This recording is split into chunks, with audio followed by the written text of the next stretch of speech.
नमस्कार साथियों।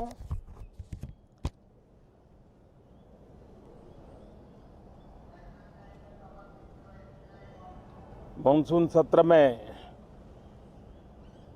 आप सबका स्वागत है। सावन का पवित्र मास चल रहा है और इस बार तो डबल सावन है और इसलिए सावन की अवधि भी जरा ज़्यादा है और सावन मास पवित्र संकल्प के लिए, पवित्र कार्यों के लिए बहुत ही उत्तम माना जाता है। और आज जब लोकतंत्र के मंदिर में इस सावन के पवित्र मास में मिल रहे हैं तो ये लोकतंत्र का मंदिर ऐसे अनेक पवित्र कार्य करने के लिए इससे बड़ा उत्तम अवसर नहीं हो सकता है। मुझे विश्वास है कि सभी माननीय सांसद मिलकर के इस सत्र का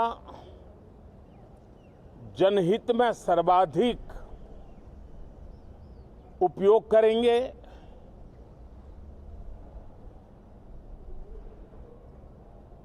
संसद की जो जिम्मेवारी है और संसद में हर सांसद की जो जिम्मेवारी है, ऐसे अनेक कानूनों का बनाना, उसकी विस्तार से चर्चा करना बहुत ही आवश्यक है। और चर्चा जितनी ज्यादा होती है, चर्चा जितनी ज्यादा पैनी होती है, उतना जनहित में दूरगामी परिणाम देने वाले अच्छे निर्णय होते हैं। सदन में जो माननीय सांसद आते हैं वो धरती से जुड़े हुए होते हैं, जनता के दुख दर्द को समझने वाले होते हैं और इसलिए जब चर्चा होती है तो उनकी तरफ से जो विचार आते हैं वो जड़ों से जुड़े हुए विचार आते हैं और इसलिए चर्चा तो समृद्ध होती है, निर्णय भी सशक्त होते हैं, परिणामकारी होते हैं। और इसलिए मैं सभी राजनीतिक दलों को, सभी माननीय सांसदों को इस सत्र का भरपूर उपयोग करके जनहित के कामों को हम आगे बढ़ाएं। ये सत्र अनेक रूप से महत्व का भी है क्योंकि इस सत्र में जो बिल लाए जा रहे हैं वो सीधे सीधे जनता के हितों से जुड़े हुए हैं।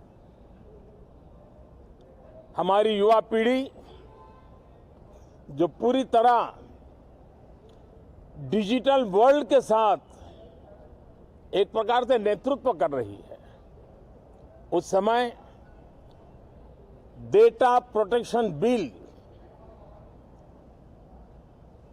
देश के हर नागरिक को एक नया विश्वास देने वाला बिल है और विश्व में भारत की प्रतिष्ठा बढ़ाने वाला बिल है।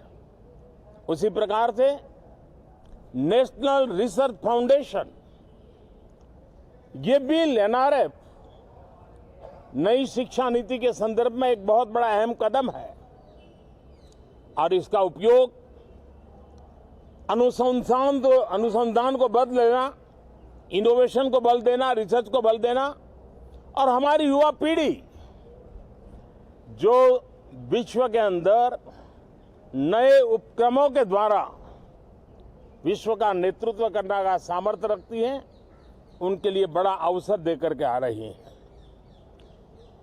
जनविश्वास बिल सामान्य मानवीय के प्रति भरोसा करना, अनेक कानूनों को डिक्रिमिनलाइज करना, इस मुहिम को आगे बढ़ाने वाला ये बिल। उसी प्रकार से जो पुराने कानून है उनको खत्म करने के लिए भी एक बिल में प्रावधान किया जा रहा है। हमारे यहाँ सदियों से एक परंपरा रही है कि जब विवाद हो तो संवाद से सुलझाया जाए। मीडिएशन की परंपरा हमारे देश की बहुत सदियों पुरानी है। उसको अब कानूनी आधार देते हुए मीडिएशन बिल लाने की दिशा में इस सत्र का बहुत बड़ा उपयोग है, जो अनेक विवादों से सामान्य मानवीय से लेकर के असामान्य संजोगों को भी मिल बैठ करके सुलझाने का एक मजबूत नींव बनाएगा। इसी प्रकार से डेंटल मिशन को लेकर के एक बिल जो हमारे डेंटल कॉलेजेस के लेकर मेडिकल के छात्रों के लिए एक नई व्यवस्था को आकार देगा। ऐसे अनेक महत्वपूर्ण बिल इस बार इस सत्र में संसद में आ रहे हैं। तब ये जनहित के हैं, ये युवा हित के हैं, ये भारत के उज्जवल भविष्य के लिए हैं। मुझे विश्वास है कि सदन में गंभीरतापूर्वक इन बिलों पर चर्चा करके हम बहुत तेजी से राष्ट्रहित के महत्वपूर्ण कदमों को आगे बढ़ाएंगे। साथियों, आज जब मैं आपके बीच आया हूं, इस लोकतंत्र के मंदिर के पास खड़ा हूं, तब मेरा हृदय पीड़ा से भरा हुआ है, क्रोध से भरा हुआ है।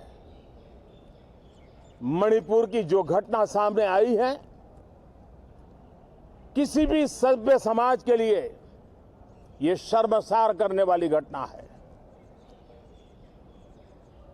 पाप करने वाले, गुनाह करने वाले कितने हैं, कौन है, वो अपनी जगह पे है, लेकिन बेइज्जती पूरे देश की हो रही है। 140 करोड़ देशवासियों को शर्मसार होना पड़ रहा है। मैं सभी मुख्यमंत्रियों से आग्रह करता हूं कि वे अपने राज्य में कानून व्यवस्था को और मजबूत करें, खास करके हमारी माताओं बहनों की रक्षा के लिए कठोर से कठोर कदम उठाएं। घटना चाहे राजस्थान की हो, घटना चाहे छत्तीसगढ़ की हो, घटना चाहे मणिपुर की हो, इस देश में, हिंदुस्तान के किसी भी कोने में, किसी भी की राज्य सरकार में राजनीतिक वाद विवाद से ऊपर उठ करके कानून व्यवस्था का महात्मा, नारी का सम्मान, और मैं देशवासियों को विश्वास दिलाना चाहता हूं, किसी भी गुनहगार को बख्शा नहीं जाएगा। कानून अपनी पूरी शक्ति से, पूरी सख्ती से एक के बाद एक कदम उठाएगा। मणिपुर की इन बेटियों के साथ जो हुआ है, इसको कभी माफ नहीं किया जा सकता है। बहुत बहुत धन्यवाद दोस्तों।